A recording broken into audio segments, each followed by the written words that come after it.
Approximately 10 million Americans have filed new claims for unemployment benefits over the past 2 weeks. To put that in perspective, the all-time record for a single week before this coronavirus pandemic hit was just 695,000. So needless to say, 6.6 million claims in a single week puts us in uncharted territory. Just check out this chart. We have never seen a week like this before, and we may never see a week quite this bad again. Of course, millions more jobs will be lost in the months ahead as this pandemic stretches on, but it is hard to imagine another spike like we just had.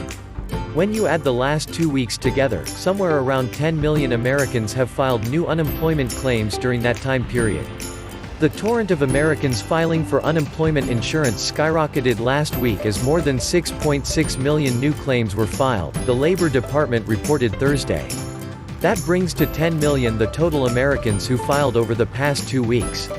Economists surveyed by Dow Jones had expected 3.1 million for last week, 1 week after 3.3 million filings in the first wave of what has been a record-shattering swelling of the jobless ranks. The previous week's total was revised higher by 24,000. As I have documented repeatedly in my articles, survey after survey has shown that most Americans were living paycheck to paycheck even during the good times. Now that those paychecks aren't coming in anymore for millions of Americans, a lot of bills aren't going to get paid. Just like we witnessed in 2008, mortgage defaults are about to skyrocket, and Wall Street is bracing for the worst. Borrowers who lost income from the coronavirus, which is already a skyrocketing number as the 10 million new jobless claims in the past 2 weeks attests, can ask to skip payments for as many as 180 days at a time on federally backed mortgages, and avoid penalties and a hit to their credit scores. But as Bloomberg notes, it's not a payment holiday and eventually homeowners they'll have to make it all up.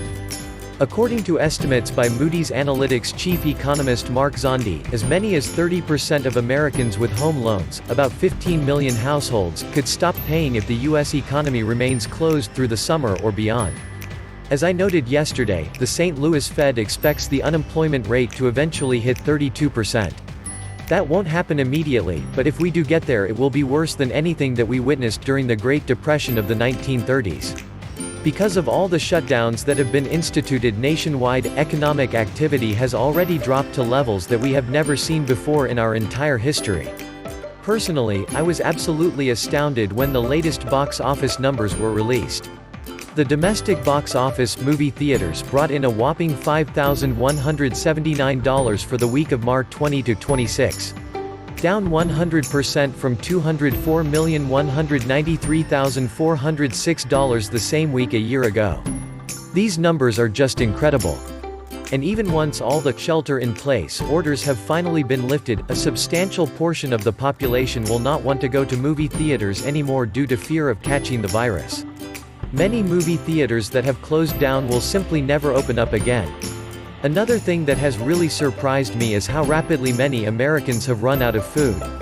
A Daily Mail article that documented a line of vehicles a half-mile long at a church in Orlando that was giving out food received a lot of attention today.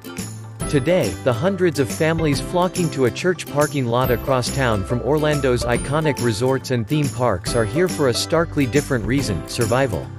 In the amusement parks, the purpose or the outcome is about having joy or a thrill, says mom of 3 Glenda Hernandez, winding down her window to speak with a DailyMail.com reporter. This is about having a child's belly full for the night or the next couple of nights on whatever they give us. How is it possible that so many families are out of food already? And apparently charities and food banks all over the country are seeing similar surges in demand.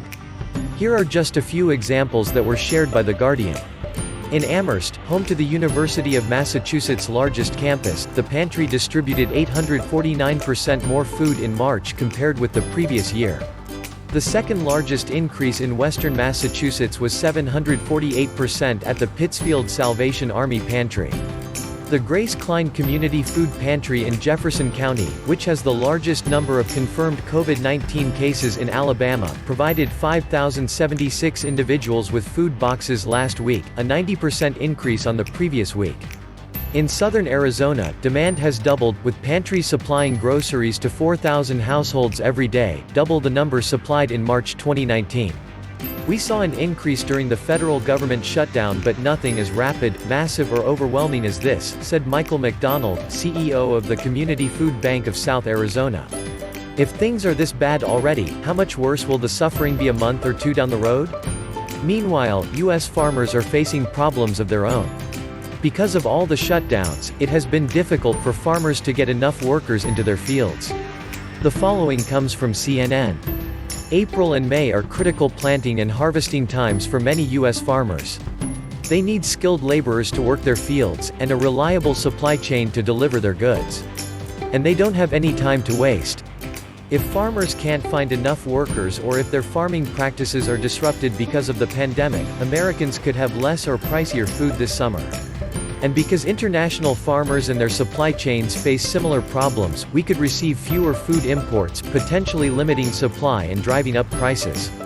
Of course, the main thing that is going to drive up prices is the fact that the system is being absolutely flooded with new money.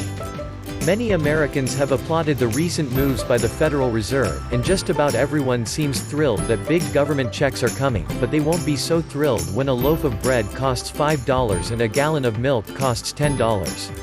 As the virus spreads, many are concerned that it will sweep through low-wage communities particularly hard, and that is a huge problem because low-wage workers are absolutely vital all along the food chain.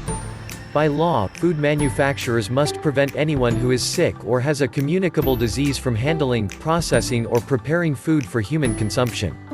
But much of the food supply chain is staffed by low-wage workers, many of them undocumented immigrants with limited ties to health services. So what are we going to do if there are not enough healthy workers to get our food from the farms to our dinner tables? Already, confirmed cases are starting to pop up at quite a few food production facilities. The first case of a worker at a major U.S. meat producer testing positive for the virus was reported last week at poultry giant Sanderson Farms Inc. Since then, infections have cropped up everywhere from JBS saw plants in Iowa to Harmony Beef in Alberta. While scattered factories have closed temporarily or cut output, generally companies are keeping plants running when workers get sick. Rather than shutting entire plants, they've focused on identifying areas where infected people have had direct contact. Fear of the coronavirus is going to paralyze even essential industries such as food production. We are now being told that authorities hope that cases peak in April and that this crisis will hopefully be behind us by June. Let us pray that is true, but what most Americans don't realize is that this pandemic is just the beginning. Even before any of us ever heard of COVID-19, our world was already descending into madness, but now this pandemic has certainly accelerated things.